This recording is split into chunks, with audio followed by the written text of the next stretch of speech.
Hi guys, so I'm back and today's video is inspired by my recent spring cleaning. And if you know me, you know that I have a lot of stuff. And I went through everything over the past, I was gonna say few days, but really it's been almost a week. Like I went through my shoes, my clothes, my accessories, my makeup, everything. And I have come to accept the fact that I have slight hoarding tendencies. Like, even if I don't use a product anymore, like, I keep it and I don't know why. So this is the first time I've actually cleaned through my makeup, I want to say since I started buying makeup, and that was a really long time ago. Like, of course I throw stuff away here and there if they break or anything like that, but there are products that I really don't like that were just sitting in my makeup, and when I was going through all of it, I remembered why I hate them. I hate them, I hate them, I hate them. And hate is a really strong word. Like, I wouldn't recommend them to, they're in this nice little black bag, and it's going to be in no particular order. They all suck. And a disclaimer, I'm not bashing the brand in particular. It's just these specific products. Now, some of them have come out with newer formulations that are better, but these specific items I have in this bag of terror right here, don't waste your money on it. So without further ado, let's get started. First on the list, I actually did a video on this not too long ago. I want to say it was either an impress or hot mess video or a hit or dismiss. I can't remember. But it's the CoverGirl True Magic Skin Perfector Matte Balm. And it comes in this little clear compact. It's just supposed to be clear, like silicone-y type of feel primer. And it's supposed to perfect your skin, of course, and fill in your pores and all that good stuff. Like, it does go on sheer, but this thing feels like you have like mud on your face, or like, you know how you go to the gym and you sweat and you leave the gym and your sweat dries up and you just feel like really gross and nasty, like you need to go wash your face and take a shower? That was really nasty. That is what this feels like. It doesn't work. It doesn't make your makeup last long. It is really hard to blend out. Like, if you're applying your foundation with a brush, you'll see streaks. It'll start to like separate, and it's just really gross and nasty. And I'm really upset at CoverGirl for making this product. Like, CoverGirl is one of my I can't say one of my favorites, but they have a lot of my favorite products in the drugstore. So I really had high hopes for this, and I'm sadly disappointed that it let me down. And I don't know if it's all like priming balms in general, or if it's this one in particular, but I'm just no. Ugh. Now, I know a lot of people are probably going to fight me for this next item because it seems to be a cult favorite, but Maybelline Baby Lips. I hate this stuff. And I don't know if it's because I wasn't expecting the color, but I just don't like it. And the shade I got was number 15 Cherry Me. And it's just this like bright red type of thing. And on my hand, it's like the sheerest tint of color, but on my lips, it left this like bright red stain, but it wasn't like a wearable stain. It wasn't as if once the gloss wore off, you could get away with the color. Like, no, you would have to reapply or a lip liner or put lipstick over it. Like, it just wasn't good. That, and I wasn't expecting a high color payoff from this, so it kind of took me by surprise, and I wasn't feeling that at all. It didn't moisturize my lips. It felt greasy. It felt like I've been eating chicken all day. It wasn't good. Now, this next item I got quite a few of, and they are the L'Oreal True Match Super Blendable Blushes, and I have like 4 of them, and I picked them up because I didn't have that many. Like, I wasn't really into blush when I first started with makeup, so when I saw them, I was like, okay, they look like colors I might like. They weren't that expensive. I want to say they were maybe like $5 or $6, and they were from L'Oreal, and I like the L'Oreal True Match line, so I figured I would give them a try. They're like, they're not pigmented. They don't blend out easily. Like, if you put them on and try to blend them out, you'll be left with nothing. And I originally thought it was because I was a dark skinned girl that, you know, maybe I needed something a little bit more pigmented to show up on me, but that wasn't the case because I tried out my friend who was Caucasian and it did the same thing on her too. So I don't really know what's up. I don't know if it was the formulation or the batch that I got, but they were not good. And it was like that with every single color. So I can't recommend these. I will never purchase them again. I will never look at them again. But yeah, they were just really bad. Don't get them. These next two products are pretty much the same concept, which is why they're a no. And the first one is the CoverGirl Plus Olay Simply Asia's Foundation. It looks like this. Well, it's kind of swelled up now because I tried to use it. And the other is the Maybelline New York Instant Age Rewind. Ooh, I can't talk. Instant Age Rewind, the Perfector Primer Inside Skin Smoothing Powder. And it looks like this. Now, my issue with these two isn't necessarily the formulation because I wouldn't know because I couldn't get past the fact that they had these two big white strips that distort the color of the product. I don't understand this. If you are a makeup brand and you know that you want to include a primer in your product, why would you put a big white strip in the middle and swirl it all around as if that white strip is not going to oxidize out? For this one, this foundation will come up 3 shades lighter than what you think it is because of this nice lovely white strip in the middle.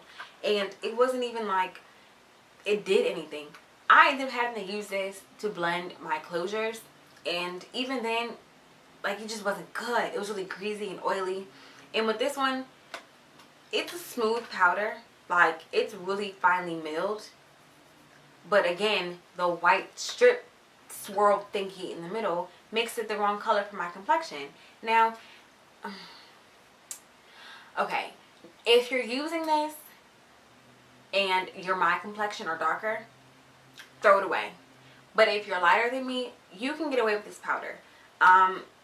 Because like I said, it is a really nicely finely milled powder. I can't speak on the staying power because I didn't get to experience it, but it's a dismiss. It's a no-no. It's a never buy again, never look at it again. Why?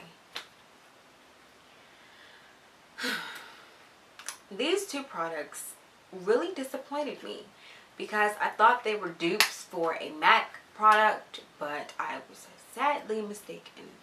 And they're the L'Oreal. I have had a lot of L'Oreal. The L'Oreal Paris The One Sweet Sculpting Blush Duo, and I got 2 of them as well. The first one is Nectar, and it's like a peachy color with a nice like mid-tone brown sculpting shade. And the second is Flush, which is like a nice rosy color with a little bit warmer brown sculpting color. Now, when I saw this, I immediately thought of the Ruby Hard Smack Hibiscus Kiss powder and sculpt duo, and I thought that, you know, hey, doobie doo. No, these powders they're not pigmented, they're chalky. They won't even come up off. Like, I even scratched the surface to get it to work, and it wouldn't do anything. And I was like, okay, maybe it's my brushes. So I used like the little brush it came with. No, these were not cheap either. I want to say they were like $8 or $9, and I got 2 of them. And again, back to my hoarding tendencies, I discovered I didn't like them, put them back in the drawer, and didn't think about them again when I could have returned them and got something else for the money. But it's okay. I don't even know if they still carry these, honestly, but no bueno. L'Oreal, do better. These are the Maybelline Master Duo by Eye Studio. I don't know what they're called. They're just eyeliners, but they look like this. And they're the ones that had the little ball. It has like a little rounded tip so that you can create either a thick line or a thin line. Y'all remember that commercial? Yeah. I got 2 of them because I thought they were cute. Like, okay, thin line, thick line, hey. And they were really pretty colors. but that's what they look like. I just got a blue, green, and a green. They're too wet. When they dry up, they peel and they get really glossy and they flake off, and they just weren't good. And they were not cheap. I want to say they were like $6 or $7 each. And for a drugstore eyeliner that doesn't work, that's a lot of money to be wasting. They had potential. Maybelline, you just didn't think these through. Like, when you were testing them, did you not notice that they peel? Or that you can literally take off the whole entire strip of eyeliner? Like, come on now. 2 products left.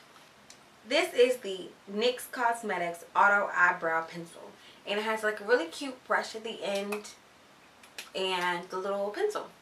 Now, the pencil itself is dry, it's stiff, it's chalky, and it doesn't last long. Like, you really have to like press really hard back and forth in order to get anything to come off of the actual product and to get it to show up. But even when you do that, you have like the Herman Munster eyebrows, and that's not cute. And I was really disappointed because NYX is a really good brand, and I don't really understand the brush. I would understand like a comb, but the brush, it doesn't really do much. Like, I don't understand what I'm supposed to do with this. I don't know.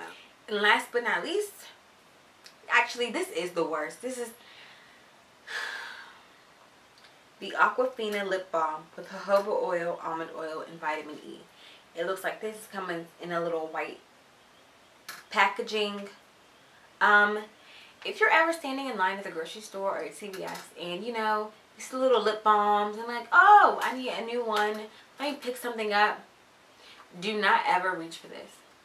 Now I know that there are products with lip plumping agencies in them. I said agency.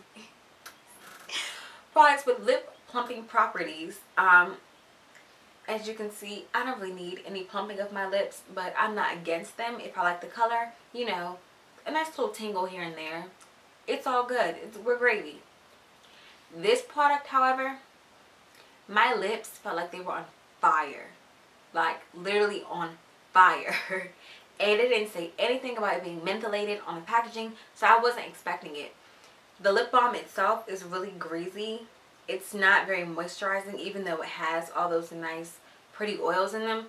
It kind of has like a Vaseline-y feel to it, you know?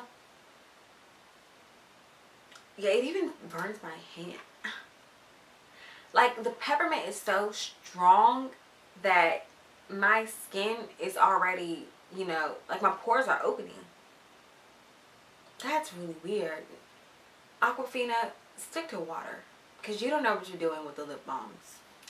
So that completes my list. I hope you guys enjoyed this video, and I hope that you can steer clear of the product that I mentioned. Again, with the ones that I did give some positive notes on, you can try them out at your own risk. I wouldn't recommend it, but yeah, I think that's it. As always, thank you guys for watching. If you enjoyed, please like, comment, and subscribe, and stay connected with me, because I want to talk to you guys. Don't you want to talk to me? Okay, it's time for me to go to sleep. Bye.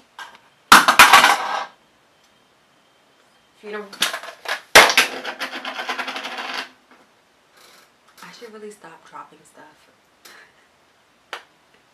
LVXXE.